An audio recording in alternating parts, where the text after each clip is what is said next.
ennemi du projet. Kon les maires, tous les maires yi nga xam ne jàpp nañu ni dañu war a ñëw ci liggéey bi ñu ngi leen di jaajëfal ne leen yegg si leen ci jàmm. Les leaders politiques yi nga xam ne jàpp nañ ni dañu war a bàyyi wala dañu war a jóge feneen ñëw jàpp ci liggéey bi bu dee conditions yi ma wax daje na ñu ngi leen di wax bismillah. moo xam tudd na El Hadj Mamadou Diaw wala moo xam tudd na Abdourahmane Baldé wala mu tudd keneen ak keneen ci kaw anam yii ma wax ku ñëw am nga sa place ci liggéey bi.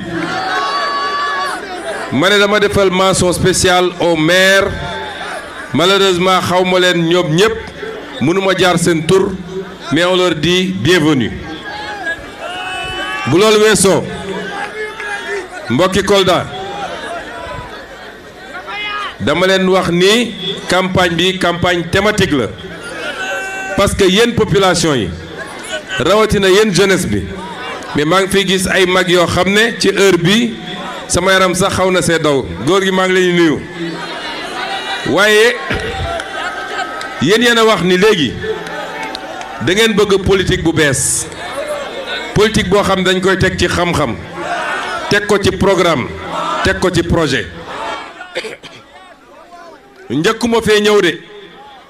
mais ñi fi jot a jaar est-ce que bu ñu ñëwee wax nañ leen programme est-ce que wax nañ leen projet ñëw nañu doxantu ci dëkk bi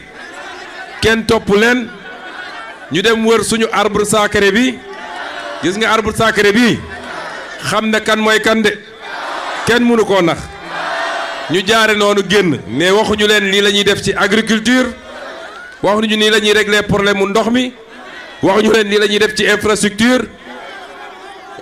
politique boobu nag genre politique boobu la Sénégalais yi doyal sëkk ñun nag on vous a dit qu'on va vous amener une campagne thématique fii dañu nekk ci pôle sud ñetti région la région de Ziguinchor région de Sédhiou et région de Kolda. Li spécificité pôle sud mooy c'est une région naturelle noonu lañ ko tuddee depuis indépendance ba léegi li tax ñu ne ko région naturelle mooy seul pôle boo xam ne dafa am délimitation naturelle. Au nord di nga fa fekk le fleuve Gambie moo ko délimité pratiquement sur plus de 300 kilomètres. boo ñëwee nag au sud di nga fa fekk des frontières muy frontière u Guinée-Bissau ak frontière u Guinée-Conakry moo tax ñu ne c'est une région naturelle de Diogué à Gouloumbou wala de Gouloumbou à Diogué. pôle boobu mi ngi def à peu près 29 000 kilomètres carrés démb am na lu ma ci wax fële ci Ziguinchor mais ci 29 000 kilomètres carrés yooyu. La région de Kolda à elle seule fait pratiquement les 14 000 kilomètres carrés donc la moitié du pôle sud. Kon c'est une région extrêmement importante ñu ne nag ñëpp xam nañ ni saa yu ñuy lim les régions en termes de taux de pauvreté Ziguinchor Sédhiou ak Kolda boo ci tegee. Kédougou ak Kaffrine toujours ñoom la ñuy njëkk a cité te pourtant le potentiel qu'il y a ici doo ko fekk feneen ak feneen li andi loolu mooy une disproportion wala une inéquité dans les politiques territoriales loolu la ñu bëgg a corriger niñ ko bëggee corriger ci pôle sud noonu lañ ko bëggee ci pôle nord-est noonu lañ ko bëggee ci pôle nord. noonu lañ ko bëggee ci pôle sud-est noonu lañ ko bëggee ci pôle centre yi parce que Sénégal la spécificité c'est que l'essentiel de l'économie sénégalaise est concentré à Dakar qui ne représente même pas 0,05% du territoire national. Développement nag su équilibré wul du développement moo tax on est sous-développé tant que demuñu ba mën a compter 5 6 7 grands pôles avec des métropoles urbaines mënuñu ne ñu ngi ci yoonu développement. lan mooy suñu potentialité fii ci Kolda bu ci njëkk mooy agriculture. Kolda dans tout le sud moom moo ëpp terre agricole am na ko wax léegi Médina Yoro Foulah le plus vaste département du Sénégal mais complètement délaissé ba benn yoon bu baax bu fay dugg sax amul te moo neem la ñu mënoon def ci agriculture à Médina Yoro Foulah mënoo ko def feneen ci Sénégal donc l'agriculture mooy premier axe bi nga xam ne axe bu am solo la. L'arachide d'abord am na ku ko wax léegi Casamance dafa mës a nekk parmi les grands producteurs d'arachide mais bu njëkk ba c'était vers le sud à Ziguinchor mais ça s'est déplacé pour ñëw léegi dans la région de Kolda dans la région de Sédhiou ñoom ñoo ëpp production en matière arachidière moo tax déplacer Sonacos bi jaru ko. li ñu war a wax mooy def fi beneen Sonacos bu bees tàq muy produire fii muy triturer fii di produire fii tous les produits et les dérivés de l'arachide parce que Sonacos ba les Ziguinchor vous avez vu que taxawoon na ay années ren quand on est arrivé on s'était donné comme pari que Sonacos dina ubbi ren te ubbi na mais Sonacos boobu am nañ fa un projet sax pour que mu migrer de plus en plus vers l'anacarde parce qu'on produit plus de 150 000 tonnes de noix d'acajou dans la région dañ koy exporter brut et vous savez que looy exporter brut tu n'as pas créé de valeur ajoutée tu n'as pas créé de richesse tu ne peux pas faire entrer des devises donc agriculture mooy premier élément bi mais yéen ñëpp vous serez d'accord avec moi que soo bëggee def agriculture il faut qu'on sauvegarde la spécificité de la région sud mooy c'est la seule région forestière du Sénégal mais xam ngeen li ngeen di gis fii ñuy dagg garab yi di ko rawale di yóbbu ay Gambie ay séer yi nekk foofu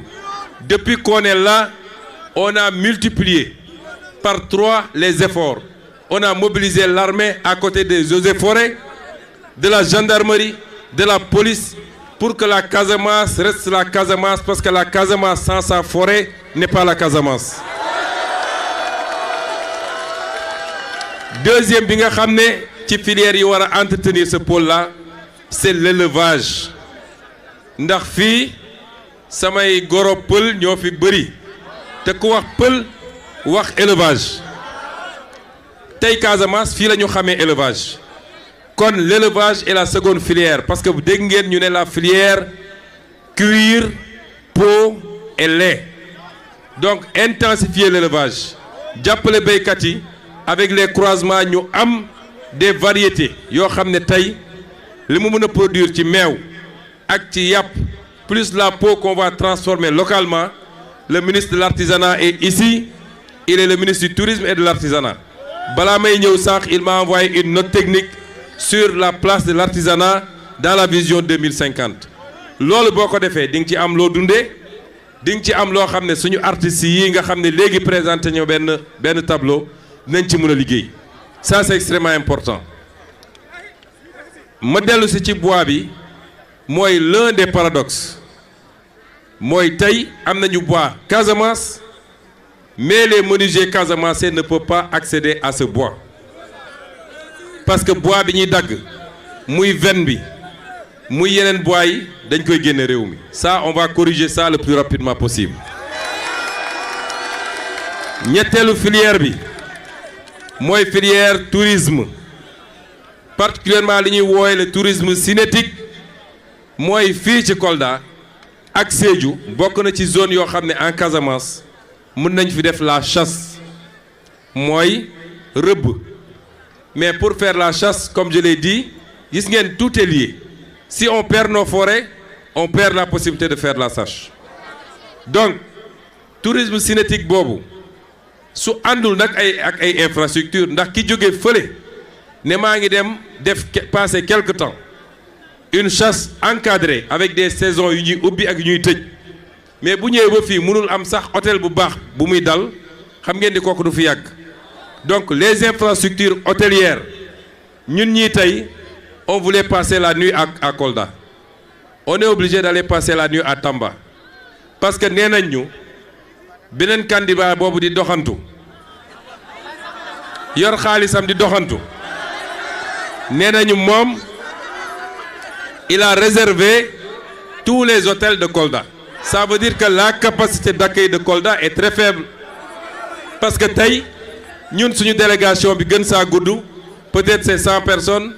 ou 150 personnes moom xawma délégation am ñaata la ça veut dire que tey 1000 personnes ça veut dire que tey 1000 personnes bu ñu ñëwandee Kolda amuñu possibilité am des réceptifs hôteliers yoo xam ne mun na leen accueillir pour une capitale régionale comme Kolda xam ngeen loolu c'est pas normal donc tourisme boobu tourisme cinétique mais on vous a parlé du tourisme religieux parce que dans la région de Kolda il y a des foyers religieux bëri na ay foyers religieux fu mel ni Madina Gounass nga xam ne boo génnee daaka bi sax ak yeneen activités yeneen communautés yi di organiser mais doon nay bërëb yoo xam ne sénégalais mun na toog dama bëgg a moom sama bopp am fu ma dem wël nëbatu tuuti si on faisait ça sénégalais toute la sous-région mun nañ jóge foofu di ñëw di def ci tourisme et ça va créer de l'économie parce que foofu nañu di ñëw ay restaurant nañ fa ubbi ay hôtel nañ fa ubbi yeneen ak yeneen dina fa ubbi loolu mooy vision 2050 bi kon tey jii au moment où je vous parle bu mu dellu see ci agriculture la vallée de l'Anambé ak tout son potentiel j'ai reçu en tant que premier ministre 2 grands entrepreneurs ñu ñëw présenter ma saa ñu yëgoo ñoom ñaar le même projet qu'ils veulent faire ici dans la région de Kolda c'est-à-dire la seconde compagnie sucrière du Sénégal te ñu ngi ko bëgg a def fii dans la vallée de l'Anambé loolu tam c'est un potentiel extraordinaire et important qu'il nous faut exploiter ma tontu tuuti rek balaa may gën a sori ci programme bi nos amis de Médina Yoro Foulah ñun bañuñu dem Médina Yoro Foulah mais il faut comprendre que campagne nationale dafa métti et démb on était ci beneen zone bi nga xam ne mooy pôle bi mais je ne suis pas allé à Bignona Ousmane Sonko buy campagne demul Bignona parce que Bignona c'est chez moi dewma Oussouye on n'a pas fait les autres départements parce que su ñuy organiser rassemblement yu mel nii c'est pour que les autres départements se déplacent parce que ñun su ñu defee 600 kilomètres pour venir ici mais que chaque département fasse au moins 100 kilomètres ou 50 kilomètres ou 70 kilomètres ñu ñëw daje fii def benn waxtaan bu ci temps bi xajoon nag vous-même vous reconnaissez le problème d'accès à Médina Yoro Foulah mais je prends la garantie ici que ce problème va être réglé le plus rapidement possible inchallah la question balaa may ñëw dama laajan le ministre des infrastructures parce que la question du désenclavement de Médina Yoro Foulah est au cœur du programme de désenclavement bi nga xam ne validé nañ ko fii nañ ko fekkoon mais dafa taxawoon démb wax naa ci Sédhiou lu ko taxawaloon parce que dañuy dem fekk les populations rurales ils leur disent le président Bassirou Diomaye Faye et le gouvernement de Sonko duñu mus a yeggali les infrastructures yi ñu doon defar c'est pas vrai le problème qui se pose dañoo ñëw fekk un contrat boo xam ne dañ ko surfacturé avec des commissions de plus de 40 milliards yoo xam ne ci poosu nit ñi la dugg ñu ñëw fekk des projets qu'ils ont démarré à la va-vite parce que simplement ils voulaient faire un semblant de réalisation pour population et voter pour eux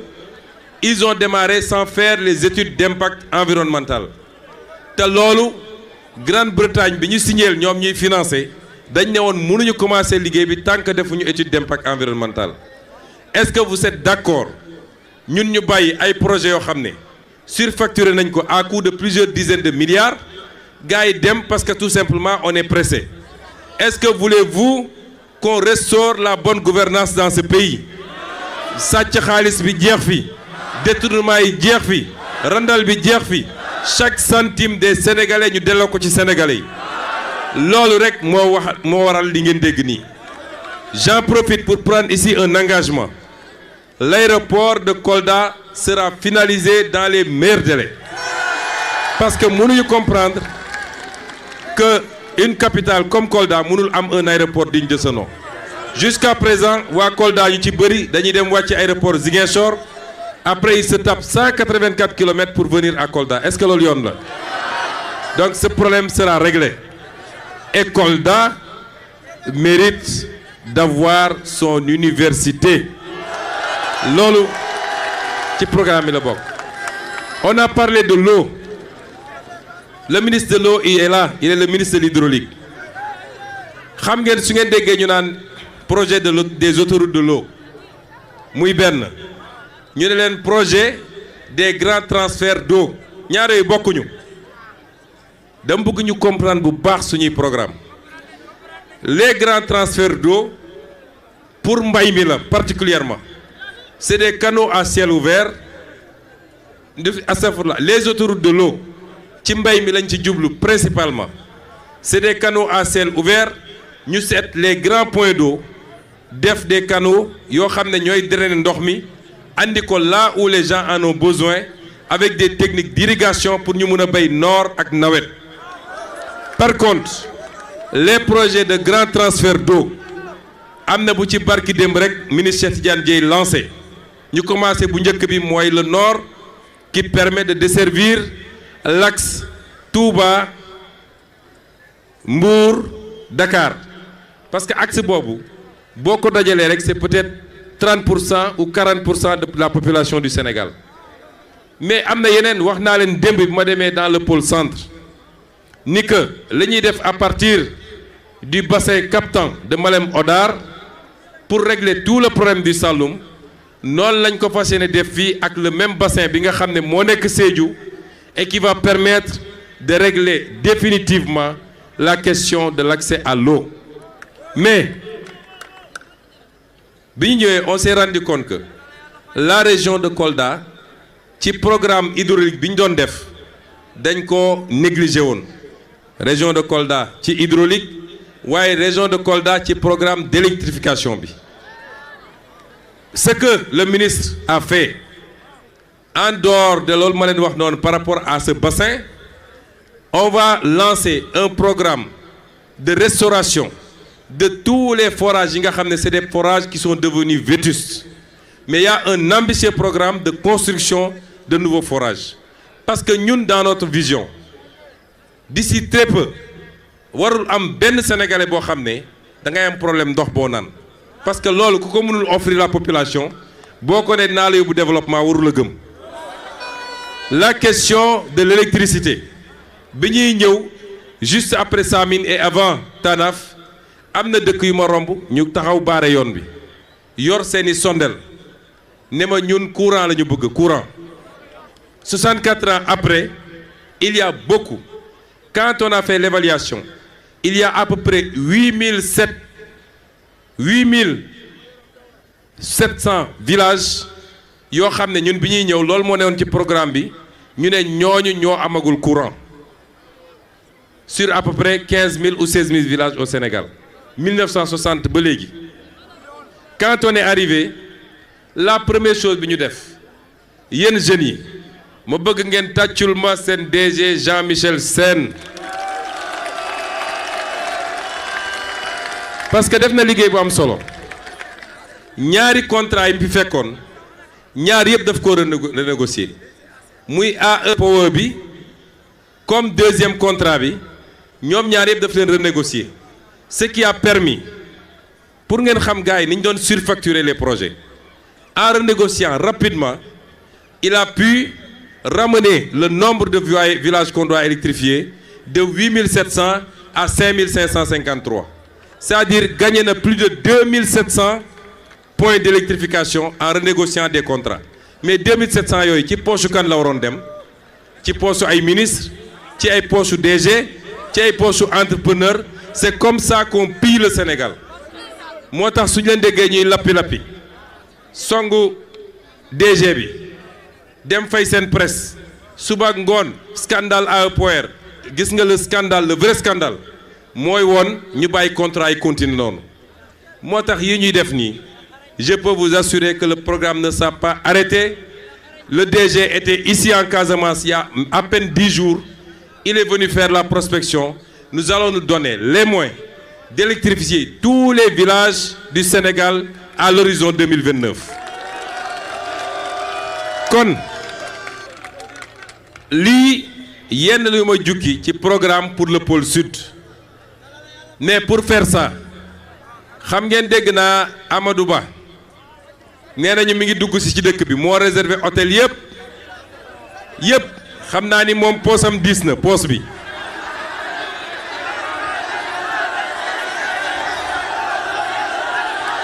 bu ñëwee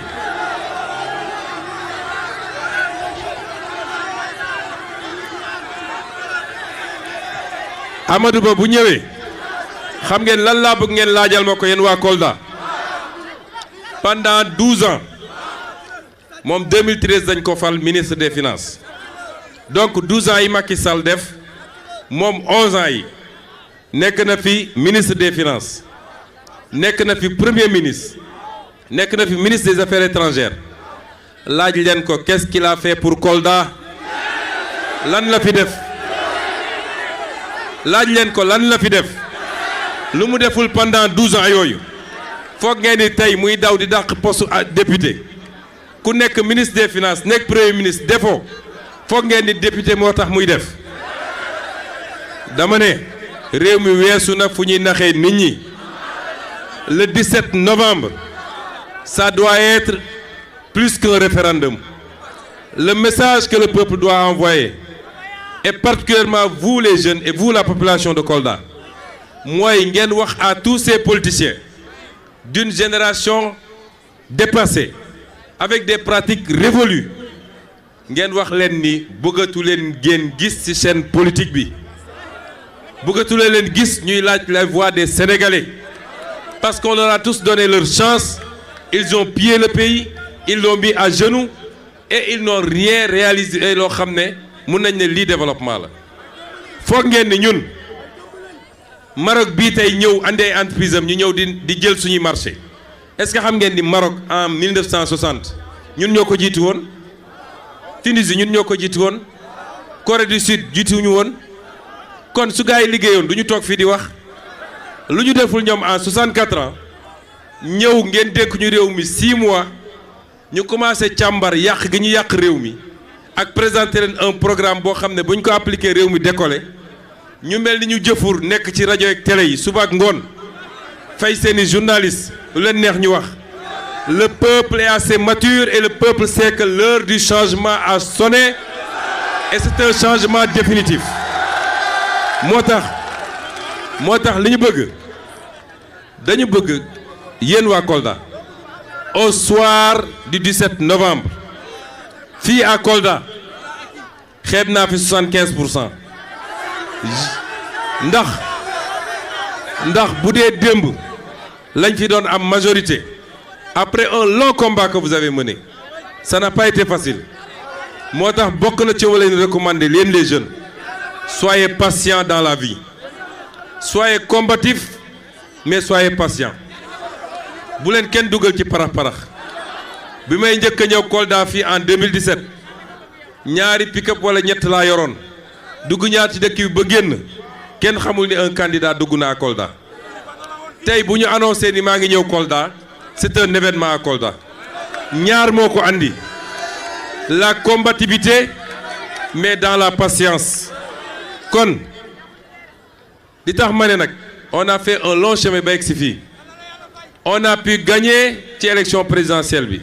vous avez pu gagner bu dee nag dañoo demaloon suñu bopp yàlla may leen ngeen gagner tey ñeneen ñëw yokku si àndaale li ñu àndaale kon dama ne xeeb naa 75% ici je veux